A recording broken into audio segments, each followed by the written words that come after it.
अस्सलाम वालेकुम everybody and welcome back to my channel. ये वीडियो है बहुत ज़्यादा रिक्वेस्टेड और इसके ऊपर जो है ना मतलब मैं बहुत डिले कर रही थी क्योंकि मैं ख़ुद श्योर होना चाहती थी और अब मैं काफ़ी चीज़ों के ऊपर श्योर हूँ, तो इसलिए मैं आपसे शेयर करने लगी हूँ।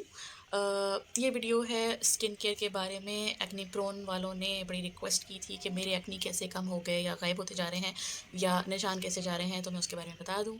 तो जनाब मैंने सोचा कि मैं आज आपको बता दूँ उसके बारे में भी। स्टार्ट करते हैं। एक्ने की रीज़न्स क्या क्या हो सकती हैं। एक्ने की रीज़न हो सकती है कि आप स्ट्रेस ज़्यादा ले रहे हो, आप ज़्यादा सोच रहे हो, या आप स्पाइसेस ज़्यादा खाते हो, आपको सावर खट्टा ज़्यादा पसंद है, वो ज़्यादा कंज्यूम करते हो, या फिर जो है आप जो मेकअप करते हो ना वो ब्रशेज़ आप वॉश नहीं करते। ठीक है, ये बहुत ज़रूरी है क्योंकि वो ब्रशेज़ आपके फेस पे लगते हैं बार बार, तो उनका हाइजीनिक साफ़ सुथरा होना बहुत ज़रूरी है। हैं स्किन केयर की मैंने क्या स्किन केयर रूटीन फॉलो किया। सबसे पहले तो ये कि आपको एक्ने अगर ऐसी है जो बार बार वापस आ जाती है, तो आपको अपना डर्मेटोलॉजिस्ट के पास जाके चेकअप करवाना पड़ेगा, टेस्ट करवाना पड़ेगा, क्योंकि आपको जो है वो हार्मोनल इशू भी हो सकता है। आपको कोई चीज़ ओरली लेनी है, तो उसके लिए आपको डर्मेटोलॉजिस्ट के पास लाजमी जाना है। मैं जो आपको चीज़ें बता रही हूँ वो सिर्फ लगाने के लिए ही बता रही हूँ, मतलब फेस के ऊपर ट्रीटमेंट के लिए। लेकिन इनको भी आपने ट्रीटमेंट्स को गौर से सुनना है, ये नहीं कि आपने देखा और भाग के ले लिया, बाद में आपने कहा कि मैं मुझे तो पता ही नहीं था कि ये भी हो सकता है। ठीक है, साइड इफ़ेक्ट ज़रूर सुन लीजिएगा। तो जनाब सबसे पहले आती है ये प्यारी चीज़ जिसका कोई साइड इफ़ेक्ट कम से कम मुझे तो नहीं लगता है। ठीक है, मेरी तरफ से जो है वो ये है 100% रिकमेंडेड। वो बम्पी स्किन, एक्ने स्किन, ठीक है, और क्या बोलते हैं, वैसे ये लिखा हुआ है इसके ऊपर no it's for normal skin, लेकिन इसके अंदर है सेरामाइड्स और सैलिसिलिक एसिड, जिसकी वजह से ये इसको बना देते हैं एक्ने वालों के लिए एक अच्छा प्रोडक्ट। ठीक है जनाब, तो इससे मैं करती हूँ क्लेंजिंग दिन में 2 दफ़ा, एक सुबह और एक रात को, और सिर्फ इससे क्लेंजिंग नहीं करती हूँ। इससे क्लेंजिंग करने के बाद फिर मैं दोबारा से, या पहले जो है वो मैं मेकअप रिमूवर से, माइसेलर वाटर से, बायोडर्मा का आप यूज़ कर लें, या गार्नियर का भी अच्छा है, बायोडर्मा का थोड़ा सा महंगा है, वो यूज़ कर लें। उसके बाद जाके इससे क्लेंजिंग कर लें, या फिर ये कर लें, फिर वो कर लें। 2 बार क्लेंजिंग करती हूँ मैं। ठीक है, क्योंकि हमारी जो स्किन है, ख़ासतौर पे हम लोगों की स्किन, उस पे एक तो ऑयल इतना आता है, डर्ट, ज़ाहिर है ऑयल आ रहा है, डर्ट आ रहा है, और उससे क्या हो रहा है कि वो जरासीम जो होते हैं एक्ने वाले वो पैदा होते हैं। ठीक है जनाब, तो मैंने किया ये, सबसे पहले तो अपनाया इसको एज अ क्लेंज़र, मैंने काम किया। क्लेंजिंग के बाद आ जाती है टोनिंग। ठीक है, मैं इससे कर लेती हूँ अर्के गुलाब से पिश पिश पिश करके। क्लेंजिंग के बाद किया टोनर, और टोनर के बाद, टोनर आप कोई सा भी ले सकते हैं, ठीक है, जो भी आपको पसंद है। टोनर के बाद जो है मॉइस्चराइज़र, मॉइस्चराइज़र ये वाला सेरावी का, ये मेरा फेवरेट फेवरेट फेवरेट है। ये बहुत ही ज़बरदस्त है, इतना हाइड्रेटिंग है कि आपकी सोच हो गई। ठीक है, अगर मैं रात की रूटीन की बात कर रही हूँ, जैसे मैंने बताया मेकअप रिमूवल ये वो रात की रूटीन है। ठीक है, क्लेंजिंग की, टोनिंग की, मॉइस्चराइजिंग की, ठीक है, और जो है जाके उसके बाद, हाँ, ये स्किन ए क्रीम। ठीक है, अच्छा, सबसे पहले ये लगाना शुरू मत कीजिएगा, क्योंकि मेरी स्किन को रेटिनॉल की आदत हो गई है। आपकी स्किन को शायद रेटिनॉल की आदत नहीं होगी। अगर आपने पहले रेटिनॉल्स नहीं यूज़ किए तो प्लीज़ इसके ऊपर जंप नहीं करना, क्योंकि ये इसके साइड इफ़ेक्ट्स होते हैं। अपनी स्किन को पहले रेटिनॉल का आदी करें। कैसे आदी करेंगे?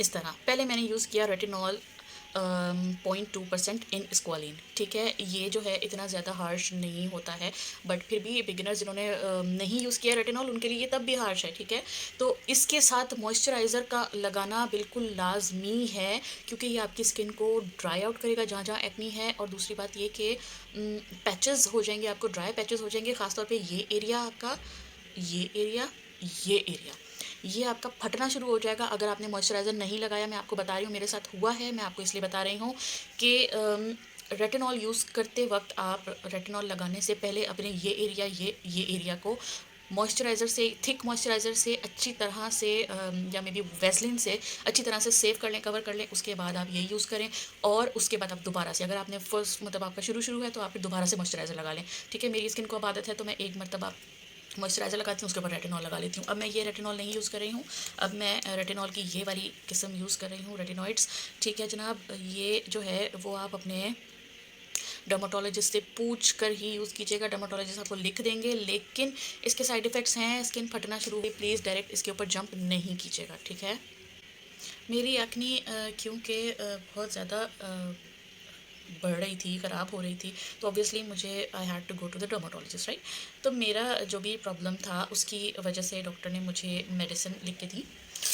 वो है ये वाली मेडिसिन। ये मैं आपको अभी नहीं बताऊंगी, एक्चुअली बताऊंगी ही नहीं कि ये जो है कौन सी है, क्योंकि ऐसा ना हो कि आप जाएं और जाके ख़रीद के आ जाएं। ये बहुत ही इसके बहुत साइड इफ़ेक्ट्स हैं। इसको ऐसे ही नहीं यूज़ कर सकते, ख़ास तौर पे वो लोग जो कि कंसीव करना चाहते हैं या कंसीव करने वाले हैं या कंसीव कर चुके हैं, ठीक है, उनके लिए ये नहीं है, बिल्कुल भी नहीं है। और जनाब साथ ही साथ रेटिनॉल की बात करूं तो रेटिनॉल किसी भी किस्म का हो, वो 0.2% वाला या फिर स्किन ए क्रीम वाला, रेटिनॉल जो भी है वो आप तब यूज़ नहीं कर सकते when you are expecting, or when you are going to conceive, or when you are trying to conceive, and maybe you are planning a baby in future, ठीक है, or maybe if you have already conceived and you're expecting and you don't even know about it, so please get checked before using these things, because they have a negative effect on your unborn baby, ठीक है। इस बात को please seriously लीजिएगा। अब आते हैं सुबह वाली रूटीन के ऊपर, ठीक है। सुबह वाली रूटीन में मैं क्या करती हूँ कि क्लेंजिंग करती हूँ सेरेवी से, उसके बाद टोनिंग, मॉइस्चराइजिंग, ठीक है। और मैं कभी कभी बीच में जो है मुझे कभी कोई शर्म वरम आ जाती है तो मैं मास्क भी लगा लेती हूँ, थोड़ा बहुत कर लेती हूँ खुद। और मैं इस ड्यूरेशन में मैं आपको बता रही हूँ, बिल्कुल भी मैंने जो है वो सैलून्स का रुख नहीं किया, क्योंकि मुझे ये फ़ील हुआ कि जो सैलून्स पे जाके मेरी स्किन वापस आने के बाद जो मेरे एक्ने फट रही होती है ना, मतलब निकल निकल के ब्रेकआउट्स हो रहे होते हैं, मुझे ऐसा लगता है कि मुझे शायद वो खुशबू वाले प्रोडक्ट्स नहीं सूट करते, ठीक है। ये मैंने अख़ज़ किया, मुझे नहीं पता आपकी स्किन के लिए कैसा है, लेकिन मैंने इस ड्यूरेशन में बिल्कुल भी कोई फेशियल नहीं करवाया है। मैंने सिर्फ हफ्ते में एक दफ़ा AHA BHA सोल्यूशन यूज़ किया है, ऑर्डिनरी का, ठीक है। अच्छा, जब ये यूज़ किया है तब रेटिनॉल यूज़ नहीं किया है। इन दोनों को साथ पेयर अप नहीं कीजिएगा, आपकी बड़ी मेहरबानी, इनको पेयर अप नहीं कीजिएगा। ये आपकी स्किन को, पहले तो इसको लगाने के लिए आपकी स्किन जो है एक तो बिल्कुल थॉरली क्लेंजिंग हुई भी हो, दूसरा ये कि आपकी स्किन के ऊपर कुछ भी नहीं हो, बिल्कुल ड्राई हो, ठीक है, बिल्कुल ड्राई स्किन हो। ये आपको थोड़ा सा यू नो थोड़ा सा जैसे जलन कह लो, या मे बी टिकलिंग सा इफेक्ट कुछ देगा, मतलब इस इट मीन्स ये काम कर रहा है, ठीक है। ये आपको थोड़ा सा अगर आपकी सेंसिटिव स्किन है तो हो सकता है कि ज़्यादा भी दे। ये है बेसिकली केमिकल पीलिंग, ठीक है, जो हम स्क्रबिंग करते हैं, करवाते हैं मैनुअल, एक वो होती है, और ये होती है केमिकल पीलिंग। ये जो है ज़रा ज़्यादा इफेक्टिव होती है, लेकिन ऑब्वियसली इसको यूज़ करने का तरीका है, इसको 10 मिनट से ज़्यादा, अगर आप बिगिनर है तो 5 मिनट से ज़्यादा नहीं लगाएं। और उसके बाद आप वॉश करने के बाद जो है वो क्योंकि शायद थोड़ी सी रेडनेस हो जाए आपके फेस के ऊपर, तो आप मॉइस्चराइज़र लगा लें फ़ौरन। सही है जनाब, तो ठीक है, तो ये बड़ा अच्छा कॉम्बिनेशन बन जाता है। इसको आप पेयर कर सकते हैं हाइलुरोनिक एसिड के साथ या फिर नाइसिनामाइड के साथ, उसके अलावा किसी चीज़ के साथ नहीं कीजिएगा, क्योंकि ये ऑलरेडी बड़ा ही यू नो स्ट्रॉन्ग किस्म का केमिकल है। फिर आ जाते हैं सबसे इम्पॉर्टेंट पार्ट के ऊपर। एक्ने की ट्रीटमेंट में आपने 3 चीज़ों का ख़्याल रखना है, लाइक एनीथिंग, ठीक है, रिलीजियसली ख़्याल रखना है, ठीक है। वो ये है कि आपको क्लेंजिंग करनी है लाजमी। अरे हाँ, तो क्लेंजिंग करनी है लाजमी 2 टाइम्स, ठीक है। टावल फेस पे यूज़ नहीं करना है, ठीक है। आप यूज़ कर सकते हैं टिश्यू पेपर, टिश्यू पेपर से फेस को वाइप करें, डैप डैप डैप करके, घिसना नहीं है फेस को, ठीक है। फेस के ऊपर कुछ भी, कोई भी पिंपल निकला है, कुछ भी निकला है, तो पिंपल पैच के नाम से आपको मिल जाएगा जो है किसी भी मेडिकल स्टोर के ऊपर। पिंपल पैच लगा के छोड़ दें, उसके ऊपर मेकअप भी किया जा सकता है, नहीं पता चलता है, और वैसे भी वो ट्रांसपेरेंट होता है। जब वो क्लाउडी हो जाए, इट मीन्स उसके उतारने का टाइम आ गया है, सही है। तो वो आपके पिंपल के अंदर जो भी पस वगैरह होता है उसको एब्जॉर्ब कर लेता है, सही है। तो जनाब पिंपल को टच नहीं करना है, ये आप अपने आप से वादा कर लें, क्योंकि आपके हाथों में हैं जर्म्स, और जर्म्स नहीं लगने चाहिए आपकी एक्ने को। दूसरी बात ये कि आपने क्लेंजिंग बता दिया, मैंने टोनिंग बता दिया, मैंने मॉइस्चराइजिंग बता दिया, सबसे इम्पॉर्टेंट पार्ट है ये, कोई सा भी अपनी पसंद का सन ब्लॉक ले लें, बात ये है कि सफ़ेदा सफ़ेदा नहीं हो जाता, के लिए एब्जॉर्प्शन के लिए छोड़ते हो और उसके बाद फिर जो है ना आप अपना मेकअप वगैरह जो भी है वो कर सकते हो। ये कहते हैं protection against sun damage, it's non greasy and no white residue. ठीक है, ये सबसे अच्छी बात है। सबसे बड़ा मसला जो होता है वो एक सन ब्लॉक को लगाने में यही होता है कि भाई जी वाइट कास्ट होता है, फेस जो है वो सफ़ेद हो जाता है। सही है, तो ये इसमें अच्छी बात है। आप कोई और सा भी ले सकते हैं जो आपको पसंद हो, लेकिन सन ब्लॉक आपने किसी भी हाल में नहीं भूलना, बिल्कुल भी नहीं भूलना है सन ब्लॉक। ठीक है, हर 2 घंटे के बाद अगर आपका एक्सपोज़र है सन से, मतलब आप घर के बाहर हैं कहीं पर जहाँ पर सन आपको जो है डायरेक्टली अफ़ेक्ट कर सकता है, तो आपने ये हर 2 घंटे के बाद लगाना है। ठीक है, मेकअप उतारना पड़ जाएगा, कोई बात नहीं, स्किन से बढ़ के कोई चीज़ नहीं है मेकअप, चाहे ठीक है, स्किन से बढ़ के कोई चीज़ नहीं है। अगर आप घर में हैं तो आपको बहुत ज़्यादा फ्रीक्वेंटली लगाने की ज़रूरत नहीं है, कुछ घंटों बाद लगा लें, जैसे 4-5 घंटों बाद आपने लगा लिया, ठीक है। लेकिन लगा लें, क्योंकि जब तक सन बाहर है, आपको नहीं रेज़ आ रही, कोई बात नहीं, सन है बाहर, आपने लगाना है सन ब्लॉक, क्योंकि सन की रेज़ जो है ना वो आपके घर के अंदर घुस के भी आपके मुँह के अंदर घुस जाती हैं। ठीक है, तो आपने सन ब्लॉक नहीं भूलना किसी भी सूरत, चाहे कुछ भी हो जाए, इधर हो जाए उधर हो जाए दुनिया, खाना खाना आप भूल जाएँ, लेकिन आपने सन ब्लॉक को नहीं भूलना, ख़ास तौर पे तब जब आप रेटिनॉल यूज़ कर रहे हो। रेटिनॉल आपकी स्किन को क्योंकि रिन्यू करता है, ठीक है, आपके जो स्किन सेल्स हैं उनको बढ़ाता है, उनकी प्रोडक्शन को, और आपकी स्किन जो है वो सन से और ज़्यादा सेंसिटिव हो जाती है। ठीक है, क्योंकि न्यू सेल्स आ रहे होते हैं, पुराने सेल्स जो ख़राब हो चुके हैं वो तो हो चुके हैं, उसके बाद जो नए सेल्स आ रहे होते हैं आप ये नहीं चाहेंगे ना कि वो भी ख़राब हो जाए, तो उनको प्रोटेक्ट करेंगे आप इससे। और जनाब रेटिनॉल क्या क्या काम करता है, रेटिनॉल पता नहीं क्या क्या काम करता है, मतलब शायद ही कोई काम हो जो रेटिनॉल नहीं करता। एंटी रिंकल्स है, एंटी एक्नी है, एंटी आपकी स्किन को जो है मतलब ये जो दाने वगैरह के जो निशान हो जाते हैं ये उनको भी गायब करने में हेल्प करता है। अब आ गई आखिरी चीज़, ये है जनाब वो आखिरी चीज़ जो कि मैं यूज़ करती हूँ अपने एक्नी स्कार्स के लिए।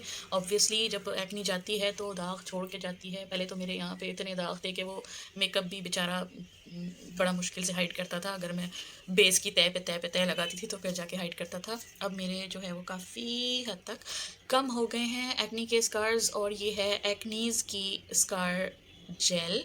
इसको मैं यूज़ करती हूँ दिन में, एक मोटी तय लगा लें। सबसे पहले आपने लगाया, सबसे पहले आपने किया फेस को क्लेंस, ठीक है, उसके बाद आप हाइलुरोनिक एसिड यूज़ कर लें या नाइसिनामाइड यूज़ कर लें, ठीक है। उसके बाद आप लगा लें ये, ठीक है, इसको आपने लगा लिए मोटी मोटी तय करके, ठीक है, थोड़ा सा चिप चिप होगा बट इट्स ओके, थोड़ी देर के लिए तो बर्दाश्त कर लेता है बंदा, फिर ये ड्राई आउट हो ही जाता है। ठीक है, तो ये है एक्नी के स्कार्स दूर करने के लिए एक बहुत ही बेहतरीन किस्म का वो आपको एक चीज़ का ख़ास ख्याल रखना पड़ेगा। मैंने रिव्यू बड़े दिन के बाद दिया है, ठीक है, बड़े अरसे के बाद दिए, मुझे बार बार आ रहे थे इसके ऊपर कमेंट या मैसेजेस भी आ रहे थे पर्सनल में कि भई आप एक्नी की ट्रीटमेंट बता दें। मैंने कहा थोड़ा ठंड रखो, पहले मैं यूज़ कर लूँ और फिर मैं बताऊँगी, पहले मुझे थोड़ा अरसा खुद यूज़ करने दो, सही है। तो अब जब मैं खुद सेटिस्फाई हो गई हूँ तो फिर मैंने आपके साथ किया है शेयर।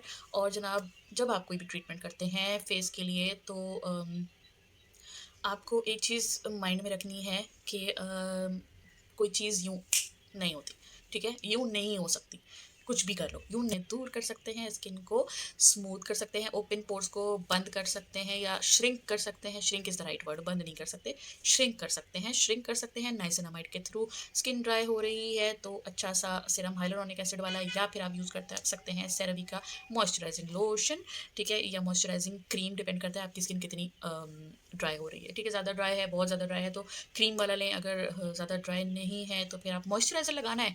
एक्नी स्किन हो, ऑयली स्किन हो, ड्राई स्किन हो, मॉइस्चराइज़र लगाना है, कुछ भी हो, जैसी भी स्किन है मॉइस्चराइज़र लगाना है। लोशन में लगा लें अगर ऑयली स्किन है, और लगा लें क्रीम में अगर आपकी ड्राई स्किन है, ठीक है, लेकिन लगाना है। अच्छा जी, ऐसे काम करता है, सही है। और जनाब कोई भी चीज़ यूज़ करें तो उसको थोड़ा सा टाइम दें ताकि वो कोई काम कर सके। तकरीबन महीना 2 महीने में आपको रिज़ल्ट्स शो होंगे इंशाल्लाह ताला। और आपको पसंद आई हो वीडियो तो लाइक सब्सक्राइब शेयर कीजिएगा। आपको फ़ायदा हो तो प्लीज़ लोगों से भी शेयर करें ताकि एक्नी वाले बेचारों की थोड़ी मदद ही हो जाए। और आप उन यूट्यूबर्स को देख सकते हैं जो कि डर्माटोलॉजिस्ट हैं, या फिर आप अपने डर्माटोलॉजिस्ट के पास जाएँ, ये बेस्ट तरीका है। अपने डर्माटोलॉजिस्ट के पास जाएँ, उसको दिखाएँ अपनी स्किन और बताएँ सारे जो भी प्रॉब्लम आप फेस करते हो, और वो आपकी स्किन का बिल्कुल डिटेल्ड मुआयना करेंगे, आपको बॉडी का। आपकी स्किन पर वही चीज़ें नज़र आ रही होती हैं जो एक्चुअली आपकी बॉडी के अंदर चल रही होती हैं, सही है। तो जब बॉडी के अंदर कोई मसला होगा तो तभी आपके फेस पे मसला होगा, सही है। पिंपल पैच ले लें, एक्नी स्कार के लिए ये ले लें, और रेटिनॉल की अगर आप बिगिनर हैं, अगेन आई एम रिपीटिंग, अगर आप बिगिनर हैं तो 0.2% या 0.1%, सॉरी 0.1% नहीं होगी, 0.2% या 0.5% वाली ले लें या फिर 1% वाली ले लें। ऑर्डिनरी में आती है तीनों इसकी ना, देख कर लीजिएगा कि आप कौन सी परसेंटेज वाली ले रहे हैं। ऐसे नहीं कि रेटिनॉल देखा आपने खरीद लिया, परसेंटेज देख लीजिएगा। थोड़े से शुरू करें तो ज़्यादा अच्छा है, स्किन को आदत हो जाएगी रेटिनॉल की। तो रेटिनॉल है सब कुछ आपके लिए, रेटिनॉल आपकी स्किन के लिए जादू है, ठीक है। वीडियो हो गई है बहुत ही लंबी, और जनाब लाइक सब्सक्राइब शेयर कर दीजिएगा, मैंने इतना टाइम लगाया है। और कोई फ़ायदा पहुँचे तो प्लीज़ दुआ दे दीजिएगा और किसी से शेयर भी कर लीजिएगा ताकि किसी और का भी भला हो जाए। ओके जनाब, तो यहाँ से करते हैं बाय बाय, मिलते हैं अगली वीडियो में। अल्लाह हाफ़िज़।